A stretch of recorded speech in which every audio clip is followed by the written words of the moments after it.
Hello everyone and welcome back to join MNS academy. तो आज हम फिज़िक्स के चैप्टर करने वाले हैं। तो इन दिस वीडियो आपको दो चैप्टर्स मिलेंगे एनसीईआरटी वाइज। ये दो चैप्टर्स हैं। जो फर्स्ट पार्ट है वो है thermal properties of matter, and इस वीडियो का जो सेकंड पार्ट होगा मीन्स इसका पार्ट 2 नहीं होगा, इसी में इन कंटिन्यूएशन हमने मैकेनिकल प्रॉपर्टीज़ ऑफ मैटर भी रखा है। तो ये दोनों चैप्टर से बहुत छोटा सा या बहुत कम पार्ट ही है जो आपके एमएनएस एग्ज़ाम के लिए इम्पॉर्टेंट है। जस्ट उतना ही पार्ट मैंने इन वीडियो में कवर किया है, तो आप प्लीज़ इसको पूरा अच्छे से देखना एंड ट्राई करना समझना, बिकॉज ये चैप्टर डिफ़िकल्ट नहीं है एंड इसे बहुत इजी क्वेश्चंस भी पूछे जाते हैं। यहाँ से कोई न्यूमेरिकल नहीं आता है, थ्योरी बेस्ड ही क्वेश्चन आते हैं from this chapter. Now let's start with this chapter. So जो ये फर्स्ट पार्ट है ये only thermal properties of matter है। जो सेकंड पार्ट आएगा मैं वहाँ पे आपको भी बता दूंगी कि ओके अब ये सेकंड पार्ट स्टार्ट हो रहा है, यहाँ से हम mechanical properties of solid start कर रहे हैं। तो अभी हम पहले स्टार्ट कर रहे हैं with thermal properties of matter. So first point जो है इस चैप्टर में आपको समझने का था वो था temperature and heat. Temperature is defined as the measure of degree of hotness और coldness of a body. Example a cup of hot soup और अ स्कूप ऑफ आइसक्रीम। तो टेम्परेचर क्या है? टेम्परेचर की डेफिनेशन क्या होती है? टेम्परेचर वो है जिसे हम डिग्री ऑफ कौन सी चीज़ या कोई चीज़ कितनी ज़्यादा गर्म है या फिर कितना कोल्ड है वो मेजर करते हैं और उसी को हम टेम्परेचर बोलते हैं। जैसे एक सूप है तो हम उसको हॉट बोलते हैं, एंड एक जो आइसक्रीम होता है उसको हम कूल बोलते हैं, और जिससे हम मेजर करते हैं उसी स्केल को हम टेम्परेचर बोलते हैं।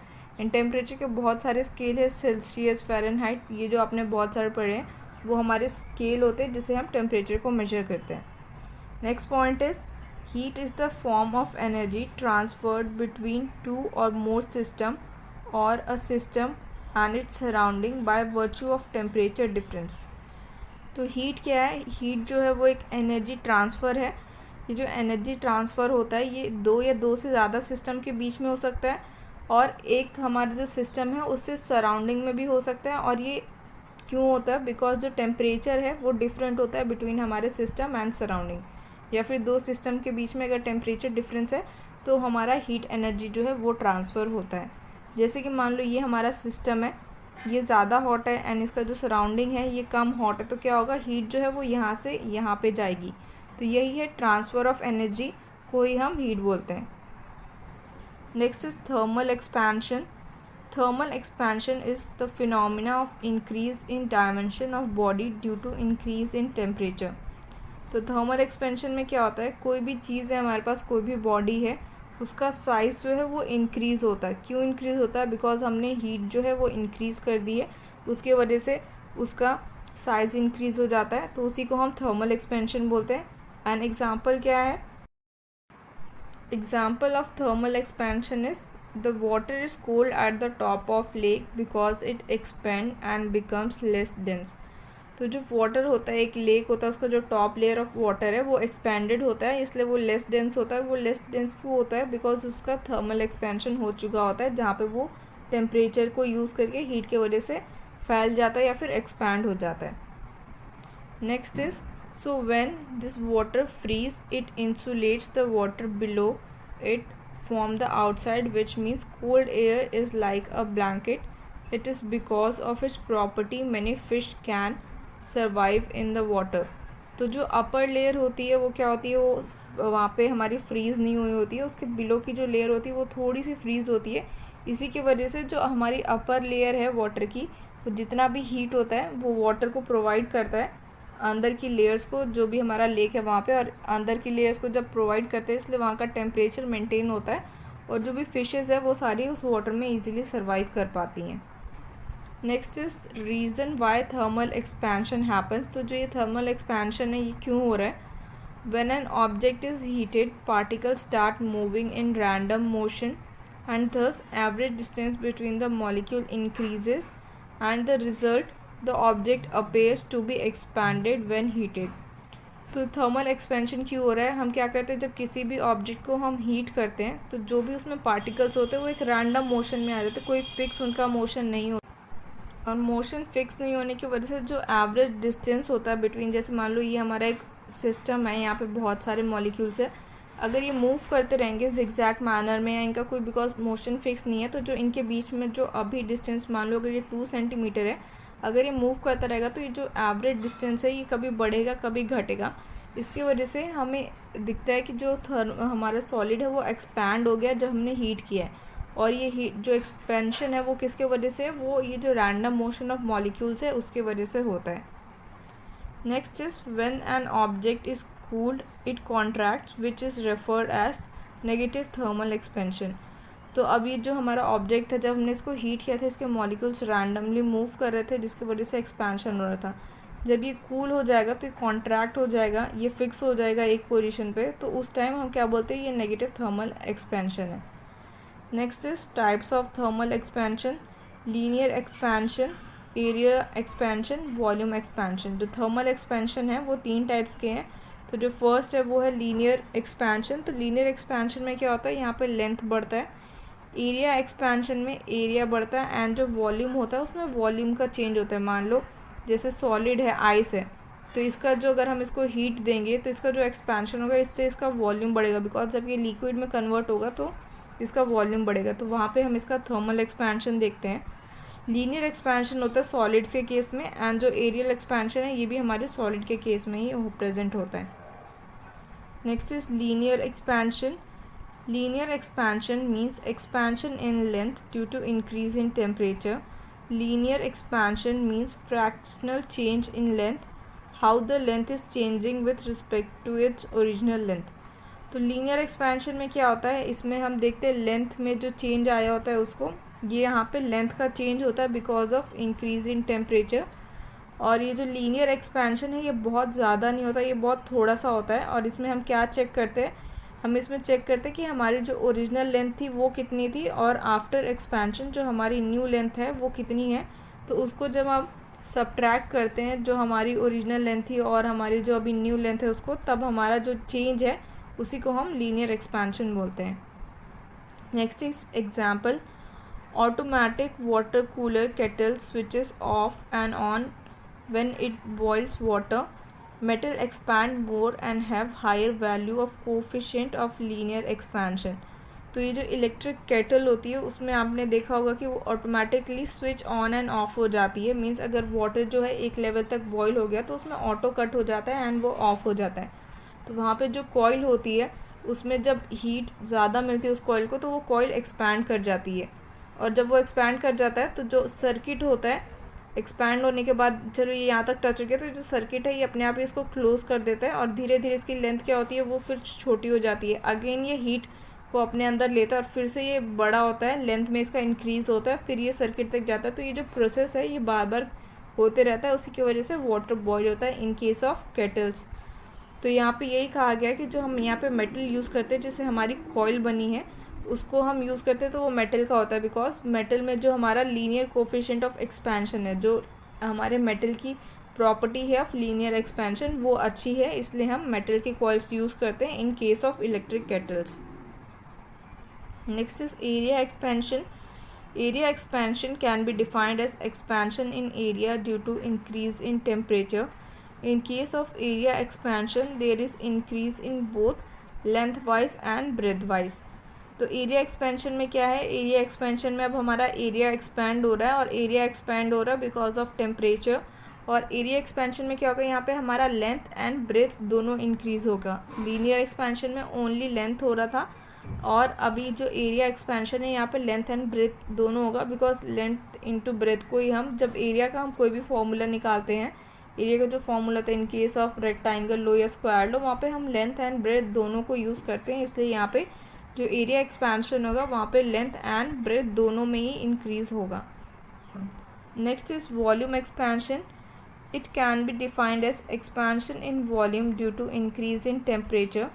This means there is increase in length, breadth and height of the substance। तो वॉल्यूम एक्सपेंशन में क्या हो रहा है, अब हमारा लेंथ, ब्रेथ और जो हाइट है, जो भी हमने सिस्टम लिया या जो भी हमने चीज़ ली जिसके ऊपर एक्सपेरिमेंट कर रहे हैं, उसका लेंथ, ब्रेथ एंड हाइट तीनों चीज़ जो है वो एक्सपैंड करती है अगर हम टेम्परेचर इंक्रीज़ करते हैं तो। Next is anomalous behaviour of water.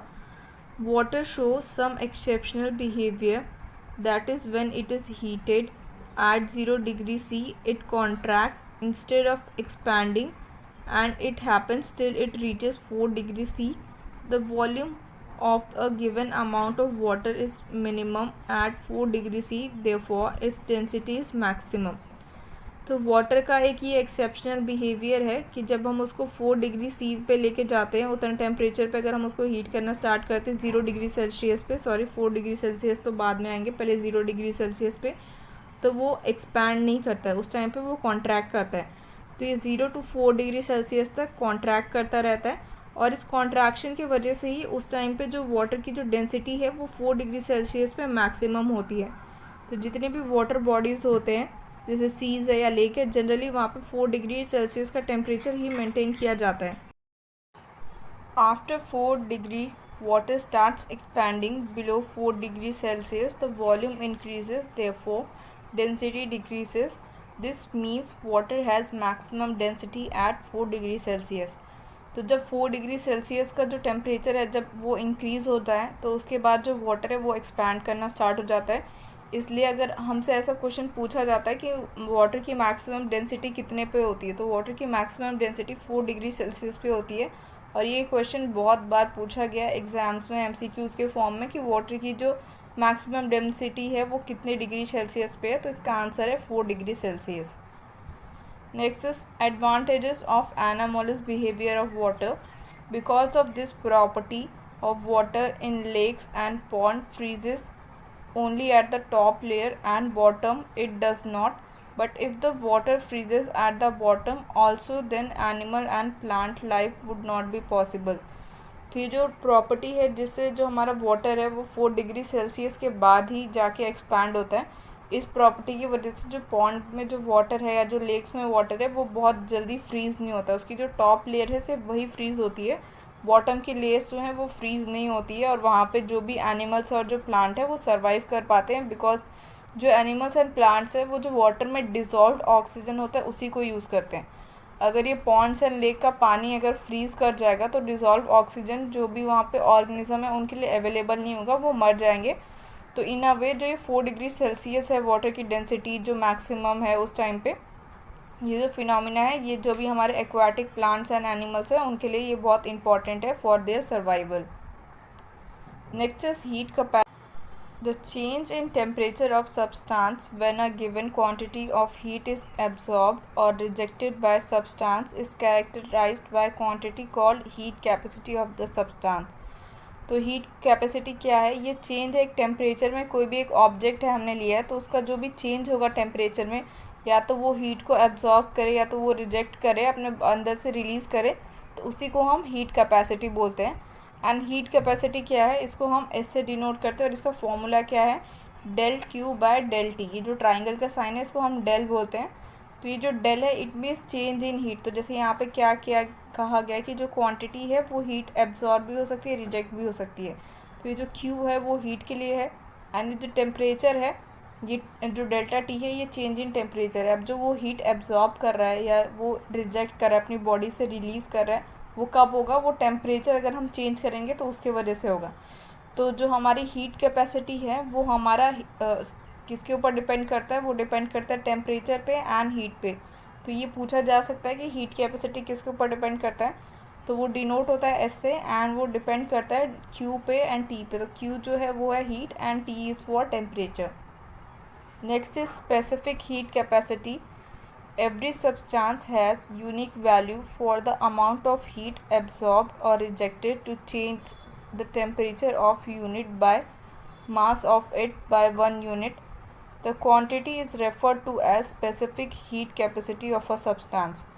तो specific heat capacity क्या है? अब यहाँ पे एक हमें क्या किया है, हमने एक बॉडी ली है और इसका हमें टेम्परेचर बढ़ाना है बाय ओनली 1 डिग्री सेल्सियस। तो हमें कितना हीट या फिर कितना टेम्परेचर यूज़ करना पड़ा, ये जो भी हमारी बॉडी है इसका temperature by 1 degree Celsius increase करने के लिए, इसी को हम स्पेसिफिक हीट कैपेसिटी बोलते हैं। तो ये छोटी छोटी चीज़ें हैं, ये डेफिनेशन की फॉर्म में है। इस चैप्टर से आपको ऐसे ही क्वेश्चन आते हैं, यहाँ से कोई ज़्यादा टफ क्वेश्चन नहीं आते। जस्ट इस चैप्टर से तो सिर्फ थ्योरी बेसिस और ईजी क्वेश्चन ही आते हैं। Next is molar specific heat capacity.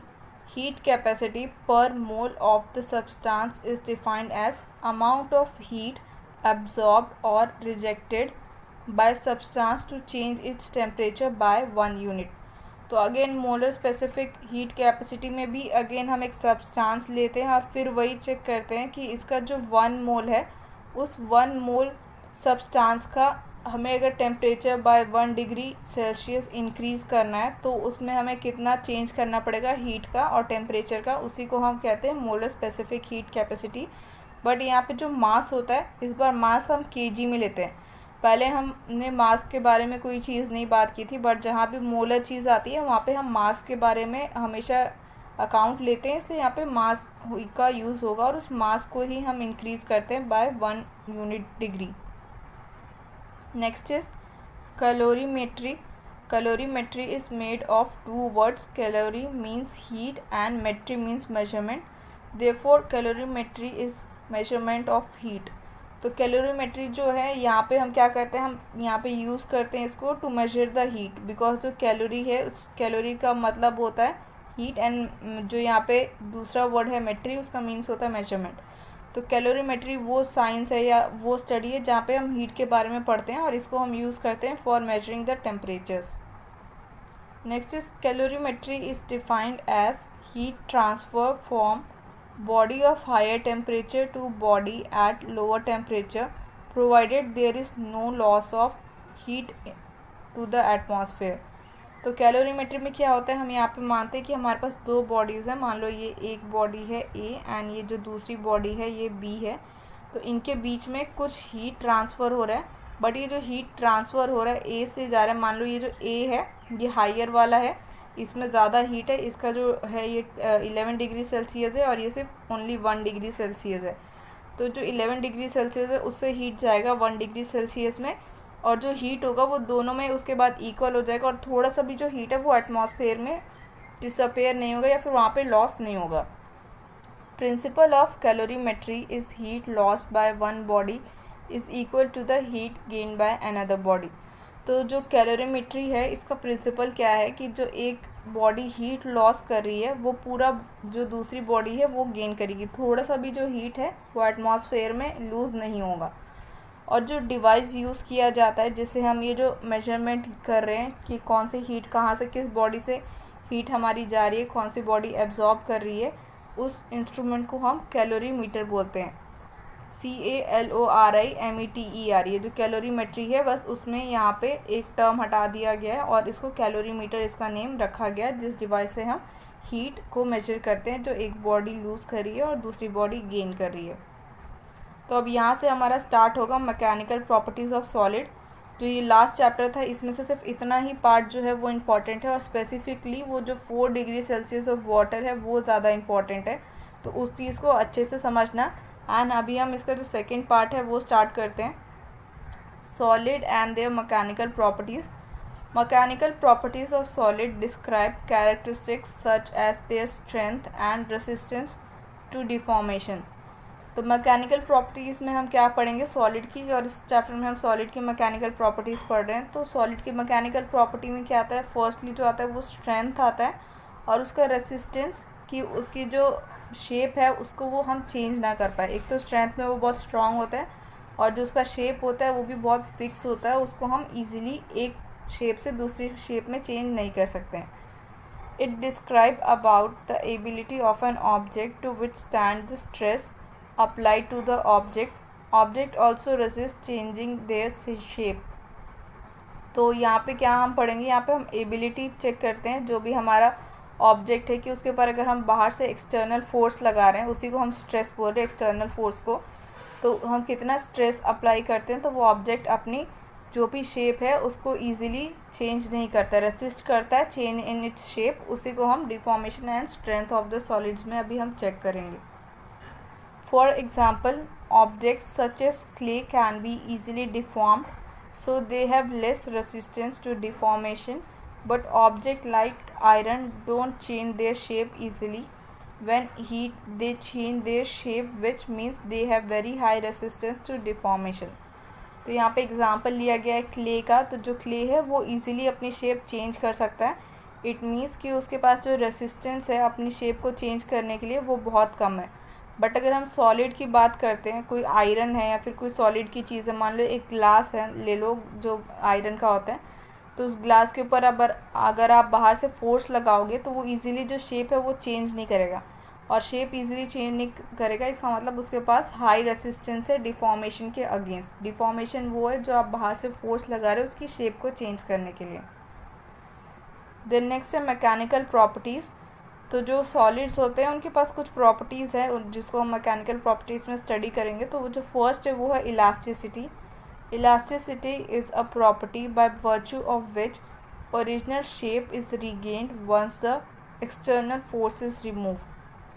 तो इलास्टिसिटी क्या है? इलास्टिसिटी वो प्रॉपर्टी है जो सॉलिड्स के पास होती है कि मान लो हमारे पास एक ये सॉलिड है, हमने इसके ऊपर कुछ प्रेशर लगाया, तो प्रेशर लगाया तो इसका जो चेंज होगा, मान लो अभी ये शेप है तो ये और इतना फैल गया, ठीक है, और जैसे हमने फोर्स हटा दिया वो वापस जो ये नॉर्मल शेप थी इसकी फर्स्ट वाली जो मैंने ड्रॉ की थी उसको रीगेन कर लेगा। तो यही प्रॉपर्टी होती है इलास्टिसिटी, एंड ये बहुत सारे सॉलिड्स के पास प्रेजेंट होती है।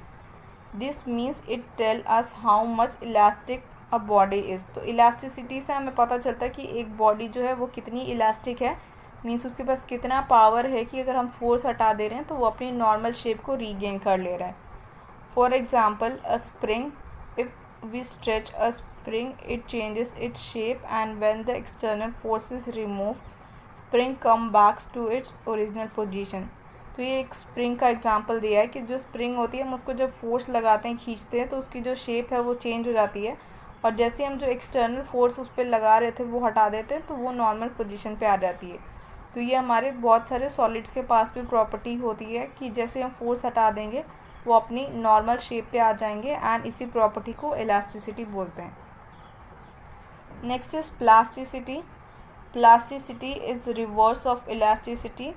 Property means permanent deformation.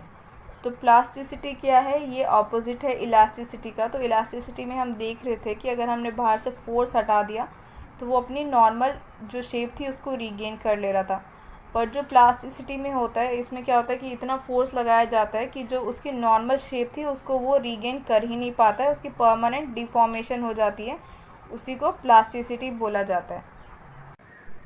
The object never regain its original shape even when the external force is removed. These type of objects are called as plastic. तो ऐसा ऑब्जेक्ट जिसके ऊपर हमने फोर्स लगाया और जब हमने एक्सटर्नल फोर्स को हटा दिया उसके बाद भी वो अपनी नॉर्मल शेप को रीगेन नहीं कर रहा है, उस टाइप के ऑब्जेक्ट्स को हम प्लास्टिक बोल रहे हैं। एन एग्जांपल जो प्लास्टिक है उसका क्या है? टॉयज़, बकेट्स, ये सब चीज़ें प्लास्टिक से बनी हुई हैं। नेक्स्ट जो है वो है ductility. Property of being drawn into thin wires or sheet. Example small chain of gold and silver. तो डक्टिलिटी क्या है? ये हमारे सॉलिड के पास ही प्रॉपर्टीज़ होती है, और डक्टिलिटी वो प्रॉपर्टी होती है जिसमें हम जो भी हमारा सॉलिड्स होता है उसको थिन वायर्स या फिर हम शीट की फॉर्म में रख सकते हैं, उसको चेंज कर सकते हैं। तो यहाँ पे एग्जांपल दिया, जो गोल्ड की चेन होती है उसको हम थिन वायर्स की फॉर्म से ही बनाते हैं, या सिल्वर की जो चेन है वो भी थिन वायर्स को ही एक शेप दे के बनाया जाता है। तो जो भी हमारे गोल्ड एंड सिल्वर ऑर्नामेंट्स होते हैं उनके पास प्रॉपर्टी होती है डक्टिलिटी की। Next is strength, ability to withstand applied stress without failure. तो स्ट्रेंथ क्या है? स्ट्रेंथ में वो एबिलिटी हम चेक करते हैं कि अगर हम एक्सटर्नल प्रेशर या फिर कोई चीज़ अप्लाई कर रहे हैं फोर्स, उसी फोर्स को हम स्ट्रेस बोल रहे हैं, तो वो स्ट्रेस को कोई बॉडी बिना टूटे कितनी देर तक उसको विथस्टैंड कर पाती है, उसी को हम स्ट्रेंथ बोलते हैं। Next is stress. Stress is the restoring force पर यूनिट एरिया। तो स्ट्रेस क्या है? स्ट्रेस को हम अगर डिफ़ाइन करें, इसका डेफिनेशन होता है फोर्स पर यूनिट एरिया। तो अगर stress is equal to F/A, इसका हम ऐसा फॉर्मूला लिखते हैं, फोर्स पर unit area. Whenever we apply an external force on the body to change its shape, there is a restoring force that develops in the body in opposite direction.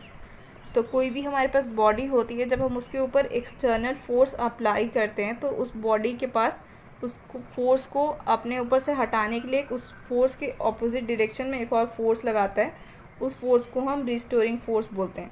तो जैसे friction होता है कि जैसे हम एक चीज़ है, हमारे पास ये ऑब्जेक्ट है, इसको हम यहाँ से फोर्स लगा रहे हैं तो इसके फोर्स जो एक इसके ऑपोजिट होती है वो होती है फ्रिक्शनल फोर्स, वैसे ये जो रीस्टोरिंग फोर्स है ये भी एक ऑपोजिट फोर्स है। ये तब आती है एक्शन में जब हम एक एक्सटर्नल फोर्स लगा रहे हैं। तो मान लो ये जो यहाँ पे है ये है हमारी एक्सटर्नल फोर्स, और ये जो लोअर साइड में है ये हमारी रीस्टोरिंग फोर्स है। Next is for example when we apply an external force to a rubber ball, at the same instant of time some force develop in the ball which acts in the opposite direction. This opposite force which develops in the ball when external force is applied is known as restoring force. तो जो मैंने आपको explain किया ये उसी को समझाने के लिए एक एग्जांपल दिया गया है कि मान लो एक हम रबर बॉल लेते हैं और उस रबर बॉल पे हम अपने बॉडी से एक एक्सटर्नल फोर्स अप्लाई कर रहे हैं। तो जब हम उस बॉडी के ऊपर जो बॉल के ऊपर एक एक्सटर्नल फोर्स अप्लाई करेंगे उसी टाइम हमारे एक्सटर्नल फोर्स के ऑपोजिट एक फोर्स अपने आप आती है, उस बॉल हमारे बॉडी को प्रोवाइड करता है। उस ऑपोजिट फोर्स को ही रीस्टोरिंग फोर्स बोला जाता है। Next is mathematically stress is F upon A। तो ये जैसे मैंने आपको बताया कि जो हमारा डेफिनेशन का था स्ट्रेस का, उसमें क्या था, फोर्स पर यूनिट एरिया। तो यही है उसका मैथमेटिकल एक्सप्रेशन। और जो यहाँ पे फोर्स है ये रिस्टोरिंग फोर्स है, एंड जो ये एरिया है A इज़ फॉर एरिया। और इसका जो यूनिट है ये यूनिट एक बार याद रख लेना, हो सकता है आपसे पूछ लिया जाए, इसको एक बार याद कर लेना। तो इसका जो यूनिट है वो है nm² या फिर pascal. Next is type of stress, longitudinal stress. Longitudinal stress is defined as restoring force per unit area when force is applied to cross-sectional area of a cylindrical body. तो longitudinal stress क्या है, ये एक restoring force है, ये एक cylindrical body जो apply करती है वो है। तो मान लो अब हमारे पास ये एक cylindrical body है, इसके ऊपर हमने कोई फोर्स लगाया तो इसके जो अगेंस्ट में या जो ऑपोजिट रीस्टोरिंग फोर्स होगी उसको हम लॉन्गिट्यूडनल स्ट्रेस बोलेंगे। और ये जो लॉन्गिट्यूडनल स्ट्रेस है ये सिर्फ ऐसे बॉडीज़ का ही होता है जो सिलेंड्रिकल होती है या फिर जिनका क्रॉस सेक्शन होता है, एरिया ऑफ क्रॉस सेक्शन होता है, उन्हीं बॉडीज़ में सिर्फ लॉन्गिट्यूडनल स्ट्रेस प्रेजेंट होता है। जो लॉन्गिट्यूडनल स्ट्रेस है वो भी दो टाइप का है। तो जो फर्स्ट टाइप है वो है टेंसाइल स्ट्रेस, एंड जो सेकेंड टाइप है वो है कंप्रेसिव स्ट्रेस। तो टेंसाइल स्ट्रेस के बारे में पहले हम पढ़ेंगे।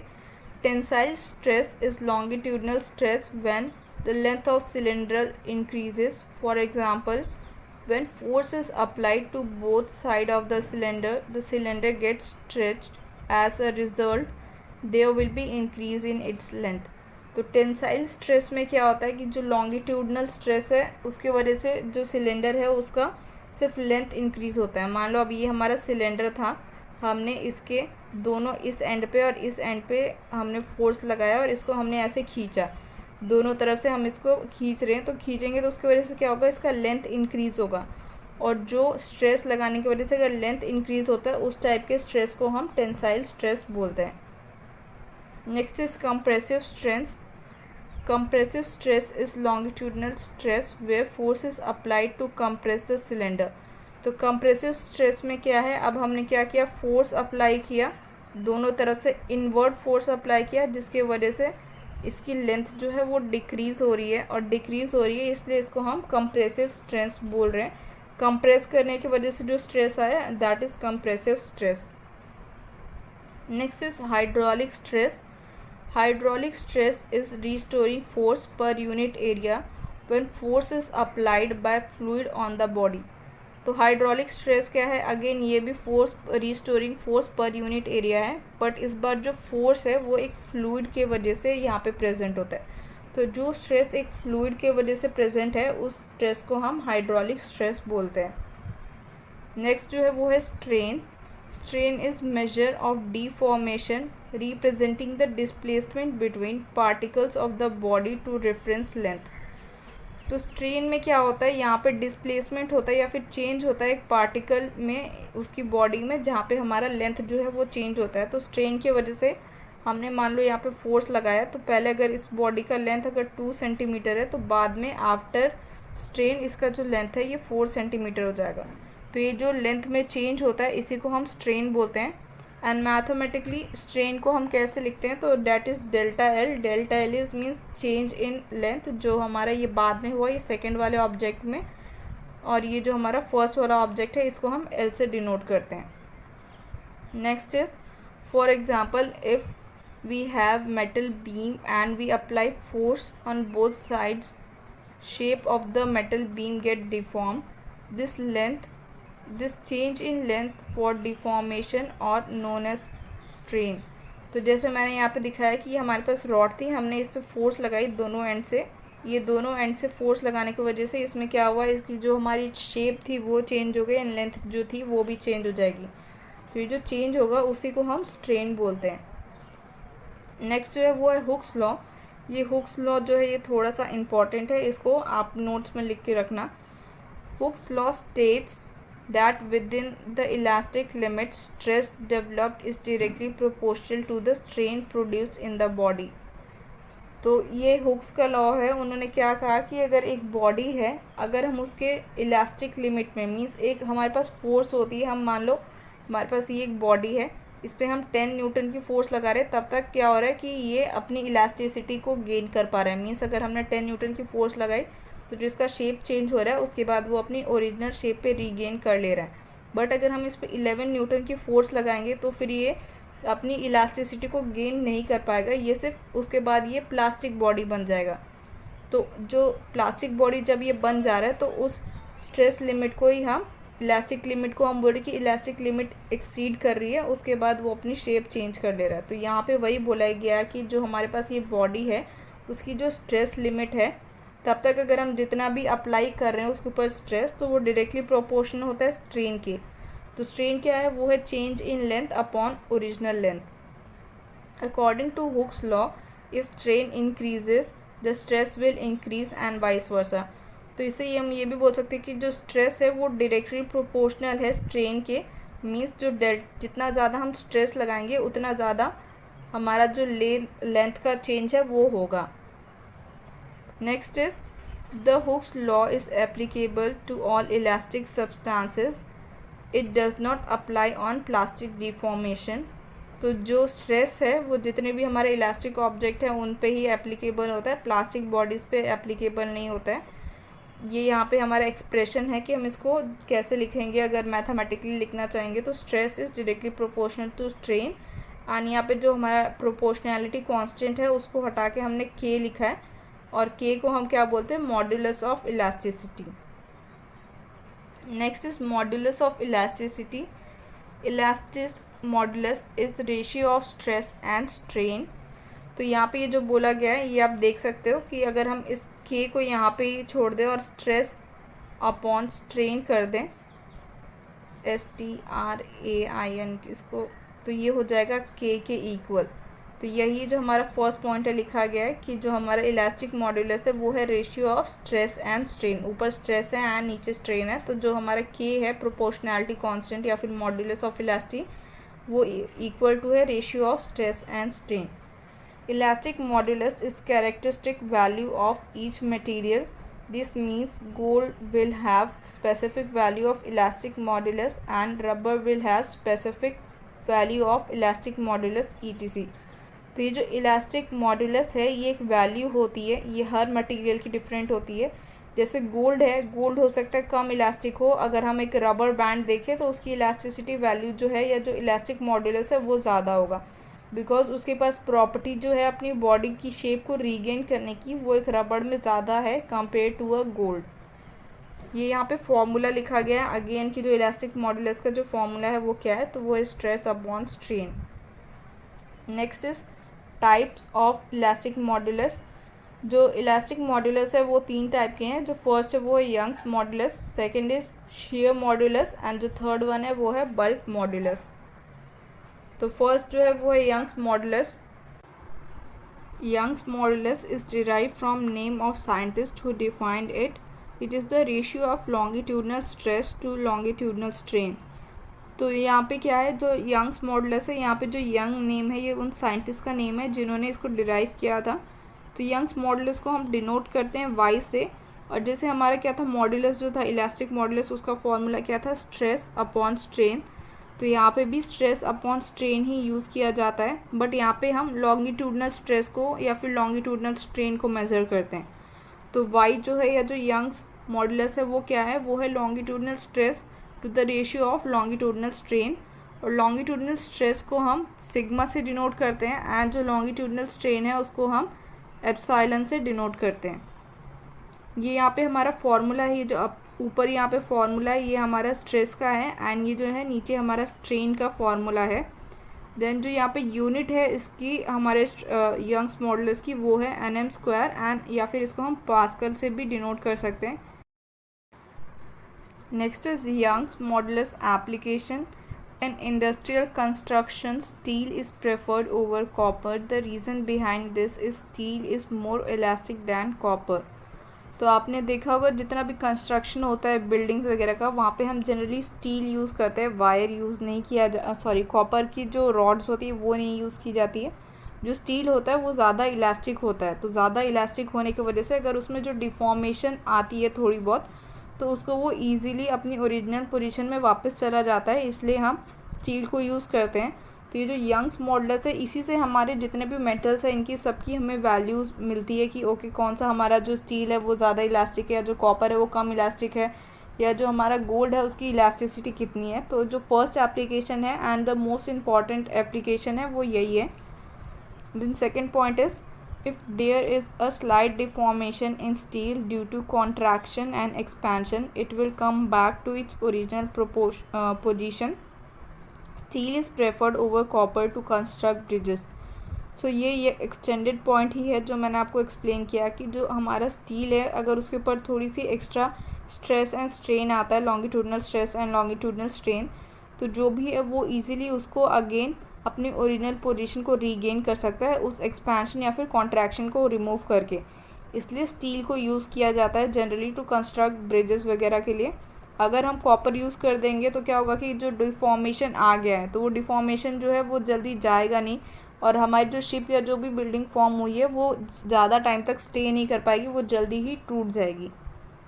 नेक्स्ट जो है वो है शियर मॉडुलस, या फिर इसको हम मॉडुलस ऑफ रिजिडिटी भी बोलते हैं। Shear modulus is defined as shearing stress to the shearing strain. It is also known as modulus of rigidity. It is denoted by G. तो shear modulus में क्या है, यहाँ पे हम shearing strain को रेशियो देखते हैं, to the ratio of shearing strain, इसको हम G से डिनोट करते हैं। एंड जितने भी हमारे यंग्स मॉडुलस है, शेयर मॉडुलस है या जो भी है, सबके हमारी यूनिट देखोगे तो ऑलमोस्ट सेम ही है, पास्कल या फिर nm²। Next is bulk modulus. Bulk modulus is the ratio of hydraulic stress to the corresponding hydraulic strain. तो bulk modulus में क्या है, यहाँ पे अगेन हमारा एक लिक्विड की वजह से स्ट्रेस एंड जो स्ट्रेन आएगा उसका रेशियो होगा, इसलिए hydraulic stress to the hydraulic strain. And bulk modulus को हम B से डिनोट करते हैं।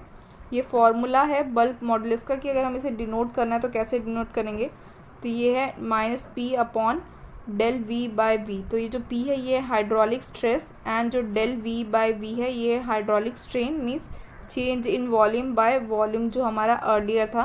और यहाँ पे जो नेगेटिव साइन है वो किस लिए है, नेगेटिव साइन जो है वो शो करता है कि जो हमारा इंक्रीज़ इन प्रेशर है उसकी वजह से जो हमारा वॉल्यूम जो है वो डिक्रीज़ होगा। ये हमारा क्या है, इन्वर्सली प्रोपोर्शनल है, इसलिए नेगेटिव साइन के साथ हमने डिनोट किया हुआ है यहाँ पे।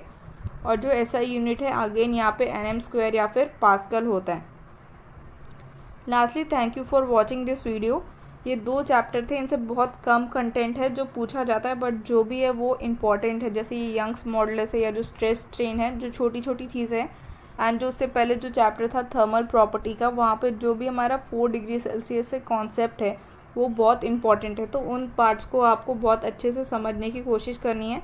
एंड इससे रिलेटेड जो भी क्वेश्चन है आप एक बार उसको सॉल्व कर लेना and this chapter will be ended. And lastly thank you for watching videos. अगर आपको डाउट है तो प्लीज़ आप कॉल करके या फिर मैसेज करके पूछ लिया करो।